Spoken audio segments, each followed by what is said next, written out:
नमस्कार, throne verse Hindi पर आपका स्वागत है। इतिहास की कुछ कहानियां सिर्फ युद्ध नहीं होती हैं, वे विनाश की कविताएं होती हैं। ब्लैक फायर रेबिलियन के पार्ट 1 में हमने देखा कि तलवार की चाहत ने कैसे परिवार को तोड़ दिया। आज हम उस दिन की बात करेंगे जब battle of the red grass field हुआ था। ये वही मैदान था जहां टारगेरियन खानदान की खून की नदियां बही थी। ये वही दिन था जब थ्री आइड रेवन ने अपनी नियति चुनी, जब उसने अपनी एक आंख खोई और ब्लैक फायर का वारिस मारा गया। अगले कुछ मिनट मेरे साथ बने रहें, क्योंकि हम युद्ध की हर भावनात्मक चोट, हर घातक रणनीति और जॉर्ज आर मार्टिन के गहरे मनोविज्ञान को समझने वाले हैं। शॉर्ट में ब्लैक फायर रेबिलियन की जड़ें एगॉन 4 की इनसिक्योरिटी में थी। कहानी शुरू हुई थी जब बूढ़े राजा एगॉन 4 टारगेरियन ने अपनी सबसे कीमती तलवार ब्लैक फायर, जो कि एगॉन द कॉन्करर की थी, उसे अपने जायज बेटे डेरॉन 2 को ना देकर अपने नाजायज बेटे डेमन वॉटर्स को दे दी। एगॉन 4 ने मरते मरते अपने सभी ग्रेट बास्टर्स को जायज घोषित कर दिया। इससे सिंहासन का कानूनी वारिस king Daeron 2 versus Daemon Blackfyre के बीच सीधा टकराव हो गया। जब डेमन ने अपनी सौतेली बहन डेनेरिस से शादी करने का मौका खो दिया, तो बिटर स्टील और कुछ लॉर्ड्स के उकसाने पर उसने अपने लिए सिंहासन का दावा करने के लिए ब्लैक ड्रैगन का बैनर उठाया।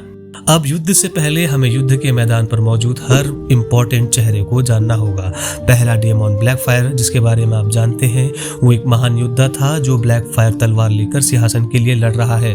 एगॉन रिवर्स बिटर स्टील तीसरा ग्रेट बास्टर्ड, डेमन का कट्टर सैन्य और राजनीतिक समर्थक। ब्रेंडन रिवर्स ब्लड रेवन सबसे खतरनाक ग्रेट बास्टर्ड, किंग डेरॉन 2 का जासूस और सलाहकार, वह डार्क सिस्टर तलवार लेकर लड़ रहा था।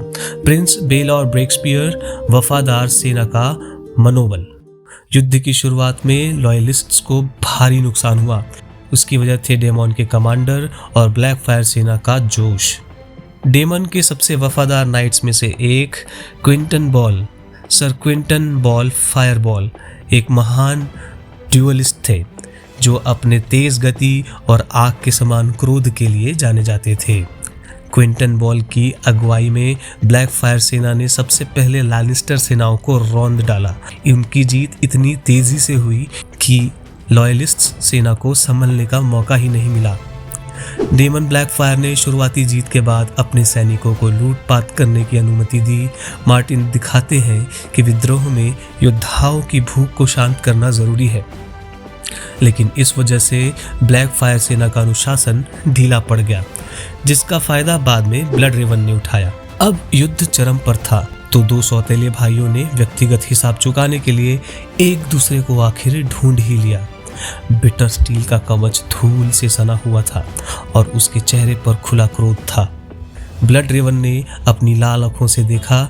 बिटर स्टील ने चिल्लाकर ब्लड रेवन को ललकारा। बिटर स्टील अपनी भारी तलवार से जोरदार वार कर रहा था।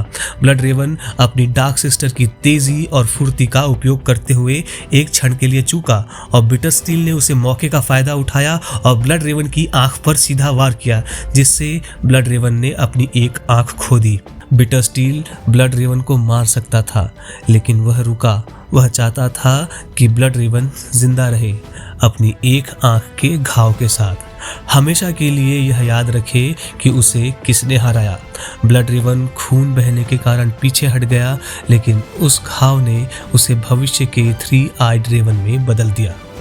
बिटर स्टील की नफरत अब और भी गहरी हो चुकी थी। युद्ध के एकदम सेंटर में डेमन ब्लैक फायर ने अद्भुत वीरता दिखाई। डेमन का सामना किंग्सगार्ड के सर ग्वेन कॉर्ब्रे से हुआ। डेमन ने अपने ब्लैक फायर तलवार से कॉर्ब्रे के कवच को चीर दिया और उसे बुरी तरह से जख्मी कर दिया। डेमन का नैतिक फैसला ये हुआ कि डेमन ने जख्मी कॉर्ब्रे को दया दिखाते हुए उसे मैदान से बाहर ले जाने का आदेश दिया। डेमन ने दिखाया कि वो सिर्फ एक विद्रोही नहीं बल्कि सच्चा शूरवीर था, लेकिन सिंहासन की जंग में शूरवीर होने की कीमत मौत भी हो सकती है। डेमन की ये शिवलरी उसे महान बनाती है, लेकिन ये एक आत्मघाती फैसला भी साबित हो सकता है। वह नहीं जानता था इस छोटे से ठहराव की कीमत वो रेड ग्रास फील्ड पर चुकाएगा। ब्लैक फायर सेना जीतने ही वाली थी, वो ऑलमोस्ट जीत के कगार पर पहुंच चुकी थी। तभी वॉर में एक सबसे बड़ा मोड़ आया। लॉयलिस्ट सेना के पीछे से अचानक हलचल होने लगी। अब दूर से दिखाई देने लगा कि प्रिंस बेलॉर ब्रेक्सपियर और उसका भाई प्रिंस मेकार अपनी ताज़ी अनुशासित सेना लेकर आ रहे हैं। बेलॉर अपने सैनिकों में नया जोश भर रहा था, जिसने ब्लैक फायर सेना को चारों ओर से घेर लिया। ब्लड रेवन, जो कि वीपिंग रिच पर था, अपनी बची हुई लाल आंख और असाधारण एकाग्रता के साथ जानता था कि अब आर पार का समय आ गया है। जैसे ही प्रिंस बेलॉर और प्रिंस मेकार ने ब्लैक फायर्स की सेना को अचानक से अचंभित कर दिया, ब्लड रेवन ने अपनी जादुई शक्तियों का प्रयोग किया और साथ ही उसने अपने तीरंदाजों को आदेश दिया कि वो अब हमला करें। ब्लड रेवन ने पहला तीर सीधे डेमन ब्लैक फायर को निशाना बनाकर मारा। डेमन के बड़े बेटे एगॉन ब्लैक फायर ने अपने पिता को बचाने के लिए खुद को ढाल बनाया, लेकिन दूसरा तीर उसे भी लग गया। ये टारगेरियन इतिहास का सबसे काला पल था।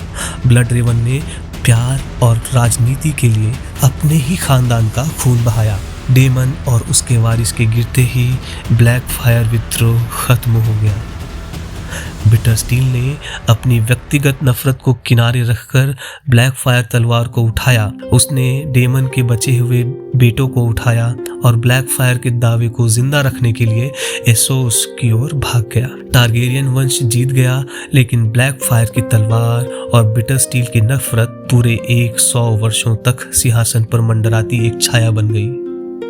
रेड ग्रास फील्ड पर तलवारें रुक गई, लेकिन खून की गर्मी अब भी जमीन से उठ रही है।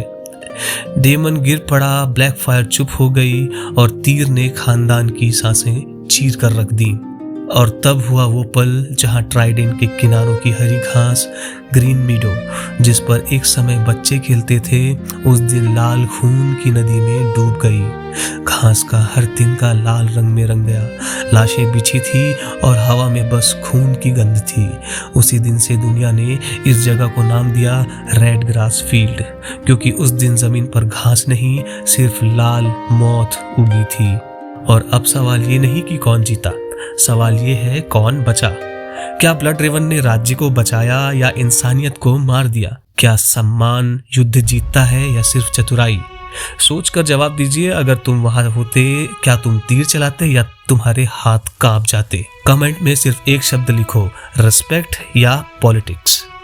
हम देखेंगे कितने लोग सच में युद्ध और पॉलिटिक्स समझते हैं, क्योंकि कहानी यहाँ खत्म नहीं हुई है। ये तो सिर्फ एक शुरुआत है। एसोस में कसम खाई गई है, बदला लिया जाएगा। ब्लैक फायर की राख से उठेगा काला तूफान और वहीं जन्म लेगी गोल्डन कंपनी। और ब्लड रेवन, उसका क्या? आज वो एक तीरंदाज है, लेकिन कल वो बनेगा 3 आइड रेवन। अगला भाग, the black dragons rise from ashes. युद्ध अभी खत्म नहीं हुआ है, यह सिर्फ शांत हवा से पहले का तूफान है। अगर आपको हमारा वीडियो पसंद आया तो आप कृपया लाइक कीजिए, सब्सक्राइब कीजिए, शेयर कीजिए और थ्रोन वर्स हिंदी के साथ बने रहिए। धन्यवाद।